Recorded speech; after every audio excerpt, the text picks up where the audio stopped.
Kun Maraan Miidiyaati.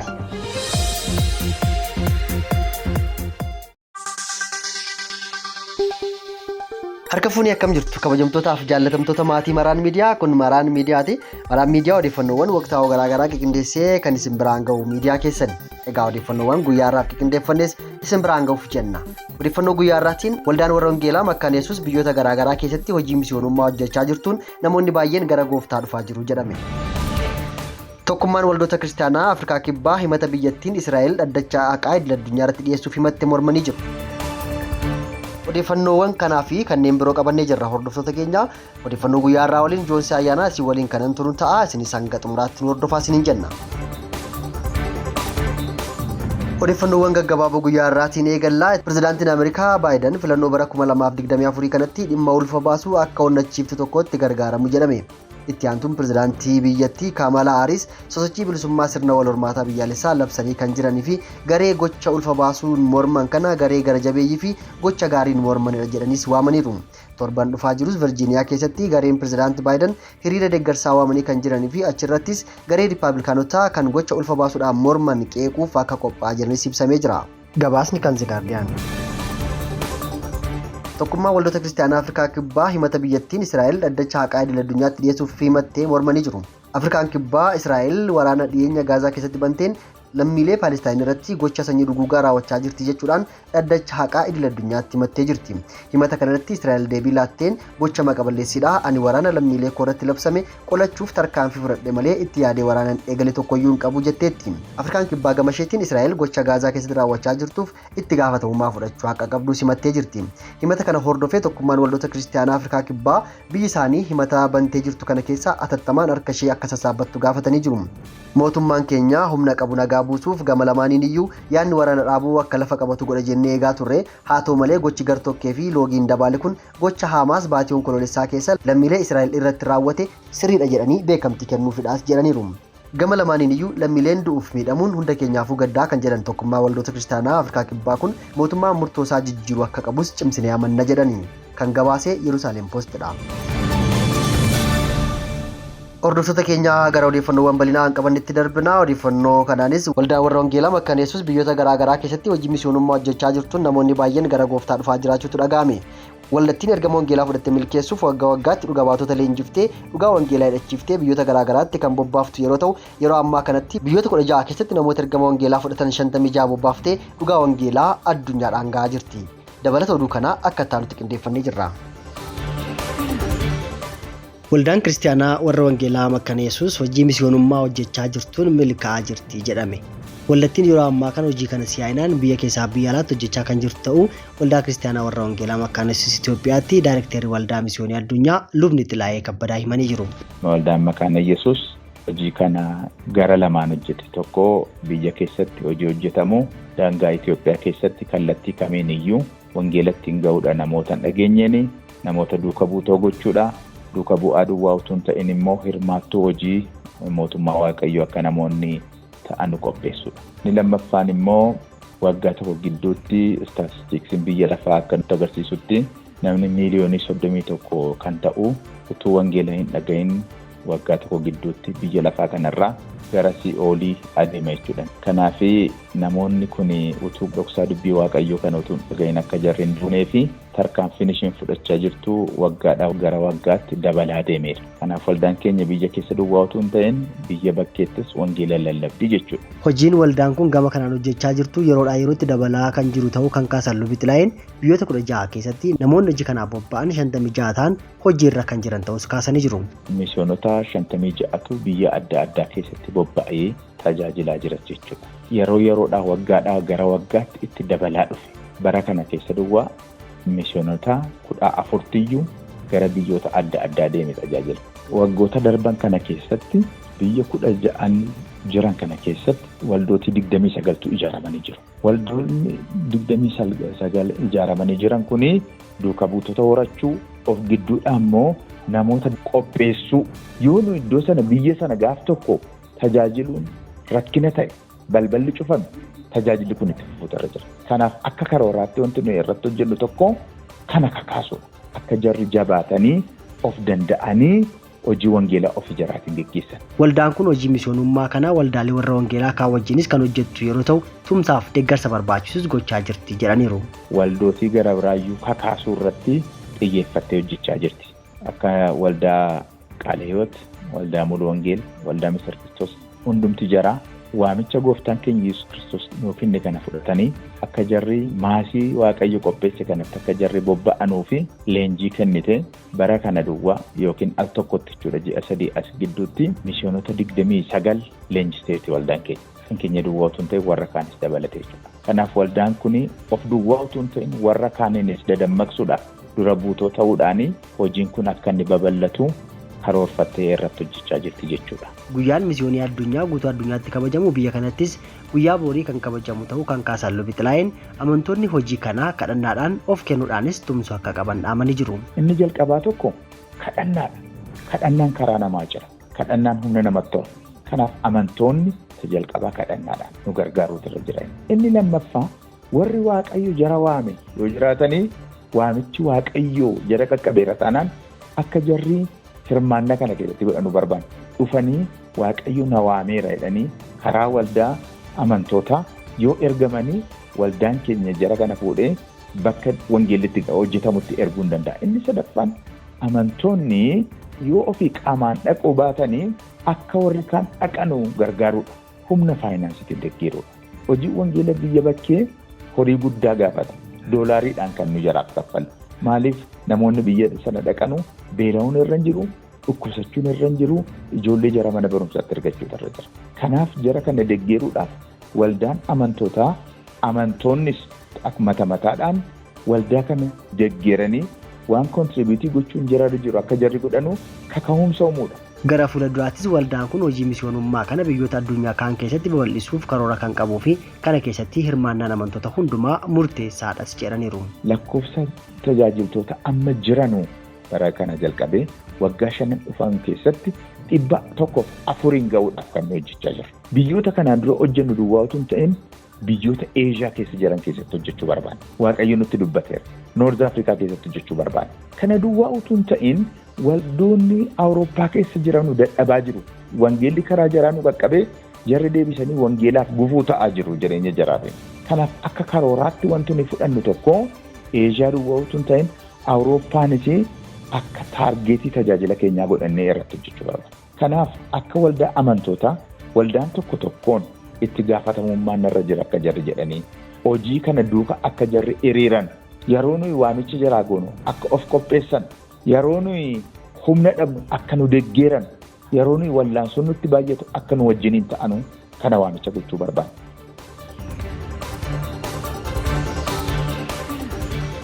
Hojii misioonummaa waldaan kiristaanaa hojjechaa jirtu keessatti hirmaannaan dargaggootaa olaanaadha jedhame. Dargaggoonni waldaa kiristaanaa warra wangeelaa hundinuu hojii babal'isuu wangeelaa waldaan kiristaanaa hojjettu keessatti kallattii hundumaan tumsuu akka qabanis waamichi dhiyaateera. Dabalan oduu kanaas akka ittaanutti qindaa'ee jira. Hojii misioonummaa waldaan kiristaanaa hojjechaa jirtu keessatti hirmaannaan dargaggootaa olaanaa ta'uu dargaggoonni maraan miidiyaatti himan.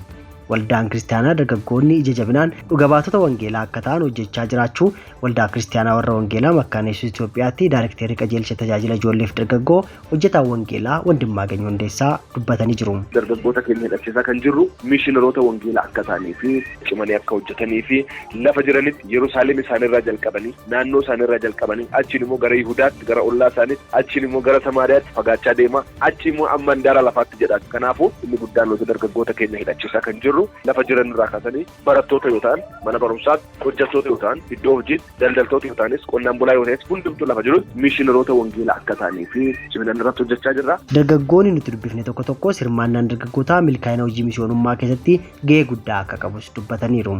Ani Gammachuu Darajjeen jedhama. Wanna hundumatti dargaggoonni dhiyoodha. Karaa teekinooloojiinis haa ta'u jireenya isaaniitiinis haa ta'u iddoo oolmaa isaaniitiinis haa ta'u kana hundumaatiin wanna isa keessa jiru waldaadhaafis biyyaafis baasee yoo kenne bu'aa guddaa buusa jedhanii yaadaan. Ani Leensaa Fiqaaduun jedhama. Dargaggoonni hojii ergama wangeelaa kana keessatti qooda fudhachuun ani akka kootti bu'aa guddaa akka qabutti ni ilaala. Hojiin dhuga boomsaa kun wantoota baay'ee aarsaa nu gaafata. lafa itti humna nu gaafatu qaba. Lafi itti faana ofiin adeemanii aduusaa roobasaa waan adda addaa lafitti danda'anii adeemanii jiraata. Akkasumas illee dargaggoonni immoo umurii bu'ee ba'uu danda'udha. Umurii dhimma baasuu danda'udha. Waaqayyoos immoo umurii kanaan dargaggeessi akka isaaf hojjetu barbaada.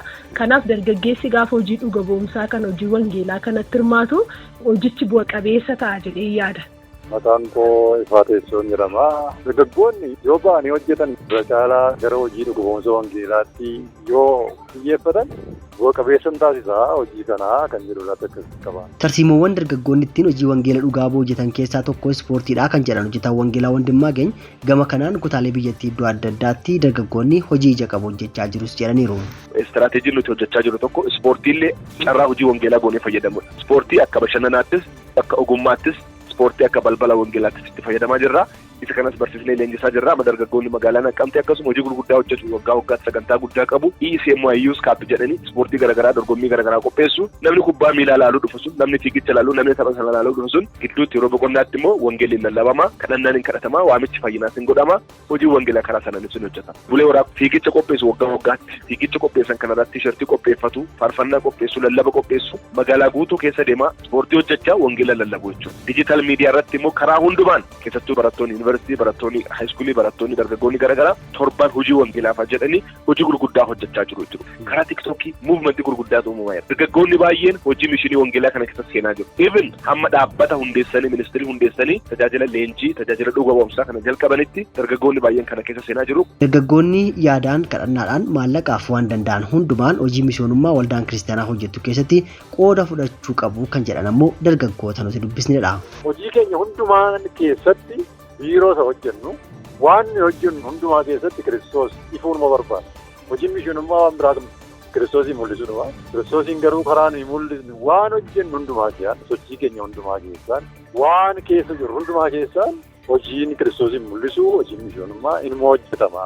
Wangeela kan lallabuu hin danda'amu gaafuma anarraa mishiniin deema dhuga ba'umsaan deema jennee of qopheessinee kaanee faana keenyaan adeemnu sana qofa miti. Inni jalqabaa jireenya keenyarraa jalqaba wangeela lallabuuni. Inni lammaffaa immoo namni kam guyyaatti sooshaal miidiyaa kana utuun fayyadamin hin oolu. Sooshaal miidiyaa kana gaafa fayyadamu immoo wantoota baay'ee gurri keenya dhagaa ol. Isa kaan dubbisnee argina, isa kaan immoo hin dhaggeeffannaa. Kanaaf dargaggeessi tokko nama naamti tokko iyyuu sooshaal miidiyaa argateeni sagalee waaqayyoo dabarsuun hin danda'ama.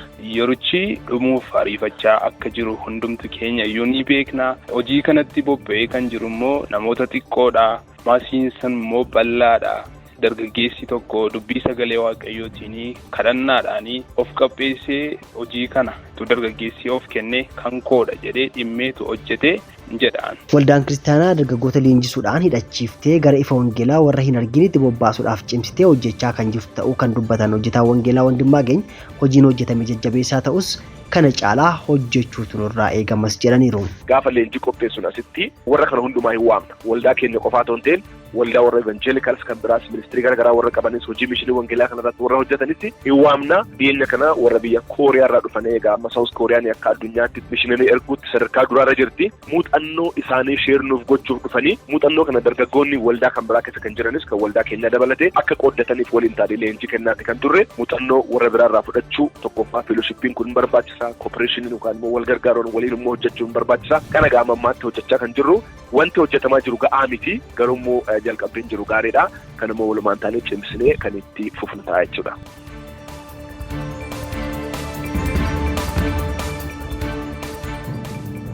Dambaliin faarfannaa tokkummaa faarfattoota wangeelaa afaan Oromoo dhimma faarfannaaf isaan wal qabatan irratti gaggeessitoota waldaa kiristaanaa wajjin mari'achuuf akka jiru beeksisee jira.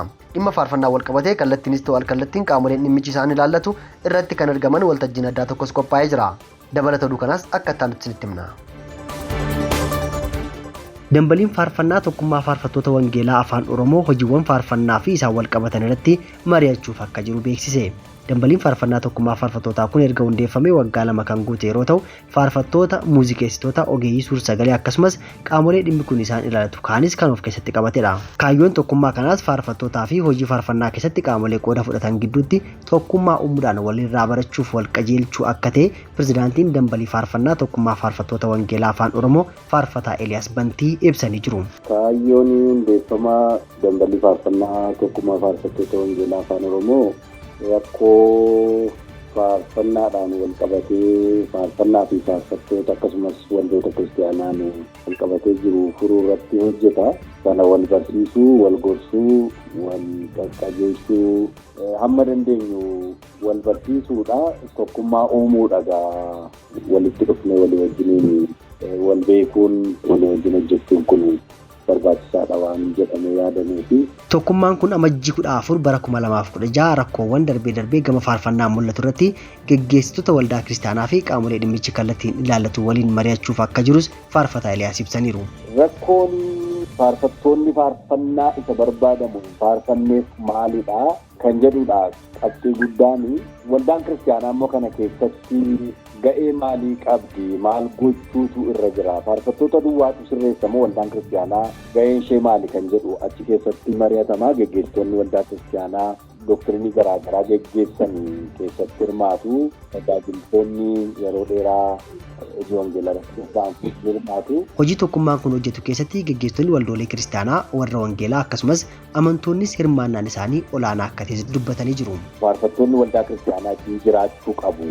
Faarfattoonni waldaa kiristaanaa hin qabne jiraachuu qabanii namni hundumtuu waldaa kiristaanaatti qabamee jiraachuu qaba kan jedhu. Kanaaf waldaan kiristaanaa lafa jiranitti faarfattoota qabuu akka danda'an, akkamitti faarfattoonni immoo waldaa kiristaanaatti qabamuun akka isaanirra jiru, amantoonni immoo faarfannaa namumti ani faarfataadha jedhee gadhiiseefatu hin taane faarfannaa adda baafachuu danda'uutu isaanirra jira. Faarfattootas adda baafachuutu isaanirra jira.